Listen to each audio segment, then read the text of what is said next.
Hello everybody, we're here at the Tech Open Air Festival 2015 and I'm here with Roland Grenke, the CEO of Dubsmash. Yes. So what were you doing before entering this interview setting? I was actually having my talk here at TOA, so I had a talk just before, a little bit, 10 minutes, and talked about kind of what I think about the Berlin tech scene and how we deal with it and how we build our business here in Berlin. So you told in this talk that you actually have quite an extraordinary business for Berlin. Can you explain why? Exactly. Maybe from the historical perspective, I mean, Berlin startup system or ecosystem is quite young, but still kind of if you think about kind of the majority of businesses, they are mainly kind of in this transactional business model. So they e-commerce, marketplaces, maybe advertising technology. So that's kind of the standard or the kind of old Berlin tech scene. And now there are coming more and more other businesses. And I think we are also kind of a different type of business. So we are more not kind of focusing on a single customer transaction, but we are kind of a more social product. We are building kind of a community and then first focus on creating value to the user, to the community, and then later on monetizing on that. Yeah, because in short, like Dubsmash, for the people who haven't downloaded the app, what is it? So basically Dubsmash is a mobile video app, and what you can do is you can select a sound on the platform, and with that short sound you can create a personal video, and then the sound is dubbed over your video and you can send that to your friends or family. And mainly kind of it's about kind of popular sounds like popular quotes, and so you can speak with the voice of Arnold Schwarzenegger, for example. Yeah, that one is very funny, but I saw another example, and I mean, please imagine in Germany, this is like the holy grail.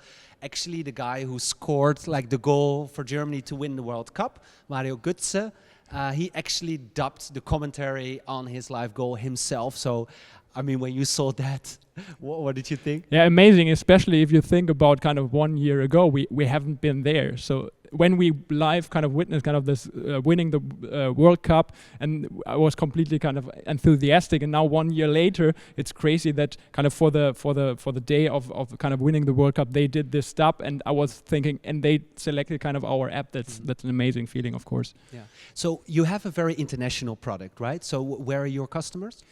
Basically, it's really already global. So I would say our biggest country right now is the US, but I think we have really large markets also in South America. We started in Europe, which is quite big. We are now getting big in countries like India or Indonesia, so also in the Asian world, Arabic countries like Egypt, for example. So it's interesting that kind of the concept of Dubsmash that works kind of everywhere, because there are always kind of funny sounds and stuff that people want to use for creating their videos, and that doesn't depend on your culture or on your background or something. So like so many other products, you first tried out other things. So when did you really see that Dubsmash, just very simple, like select the audio, then pretend like you're the audio guy and then push it online. When did you really discover that it worked? Yeah, I would say that was roughly a year ago when we were building kind of an app that we did before, and there it was also about kind of selecting audio and then creating videos, but it was not about this short sound, and it was more about music, not about kind of all kind of sounds that we are using right now. And it was kind of a moment when we personally love to use quotes in the office. So we started using quotes also in our own app, which was not built for that, and then we said, okay, maybe we should create an app really for the short sounds where you can add all different kinds of sounds to the app and then create your videos. So that was kind of the story. You were actually using it yourself? Sure, exactly. Yeah. It was built kind of because we were kind of the typical users, I would say, in the beginning. So that was really, we built it because we loved kind of using quotes and creating videos with that. Yeah, so very international, but also from like a perspective of not, earning money already because, the business model is there not yet, but you want to keep on investing in the content. You want to improve the user experience and just see where it goes from there because you're now so big. Sure. I mean, what we've seen now is kind of in the first half year, what we've seen so far is kind of that a lot of people love our basic idea of the product. But if you take a look at the product, it's really an early stage. So I think we can really invest kind of first in building the product, making the user experience better, offering different use cases. At the moment, it's mainly about creation, but there's so much more around kind of this type of content. There's user interaction, there's consumption around that, and that's stuff that we are now kind of building step by step into the product, and therefore we are 100% on the user experience, on the product, and then kind of thinking about monetization later on. Yeah, but aren't you worried that because there's now such a big momentum that people will only use the app or try it out a couple of times and then don't come back? So it may be so that in 6 months that the momentum will be gone? Sure, of course, it's always, if you are kind of having a momentum and if you have this viral effect, that's always kind of a risk that you are having, and therefore we are kind of focusing 100% on making it better and building in kind of also use cases that help users going back to the application, finding new ideas how to interact with that, maybe inviting their friends to the app and so on. So there are different models and incentives that you can use to make kind of the Dubsmash use case not only a short use case but kind of a long-term use case. Yeah. Where do you see yourself like positioned in the market? Because with Periscope and with Meerkat and all the other like mobile apps focused on video and on content creation, Snapchat we mustn't forget. Where could you really be unique in that market?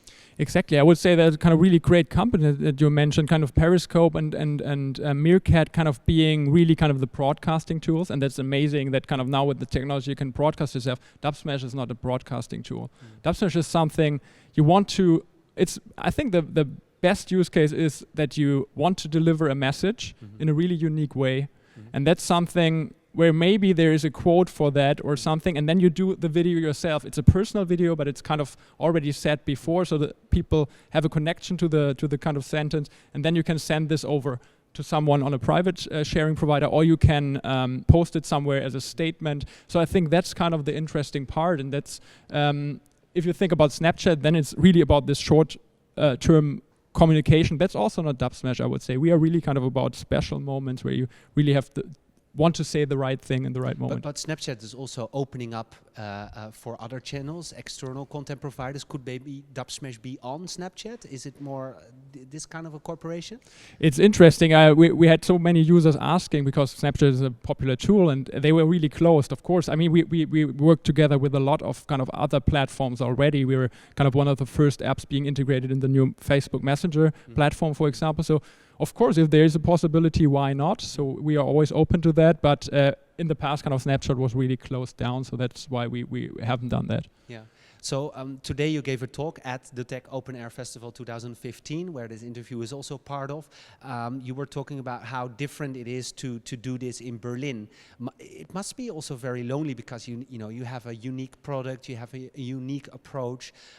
Is there enough senior level, C-level experience in Berlin where you can actually go to around the corner? What should I do? Because of course, you're a bunch of guys, pretty inexperienced, but a great product. How do you do that? So I think we can differentiate between kind of getting advice, that's one part, and then getting really the talent and the person that you need for or want to hire yourself. So I would say in the first part of people, so the kind of advisors and all those people, they don't have to be in Berlin. We have kind of, we now build kind of a network around the globe. We are really talking to also to Silicon Valley people, to people in Asia, just because we want to get kind of the best people in this area and want to learn from them, definitely.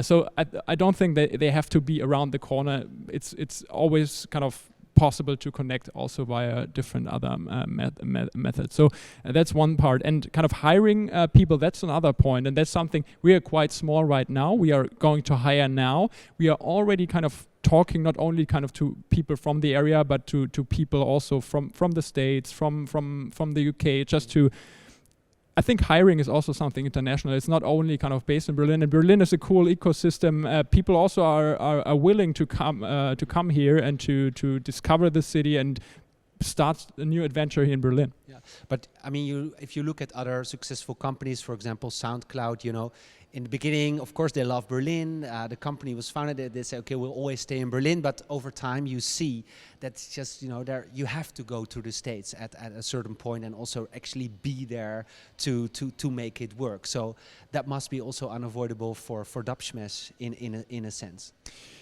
Exactly. Right now, we don't have kind of the need for that, but I would say if you think about special areas, if you think about kind of business development, for example, maybe in the future, if you have kind of big partners being in the States, then it makes sense also to at least open up offices there and having teams in place.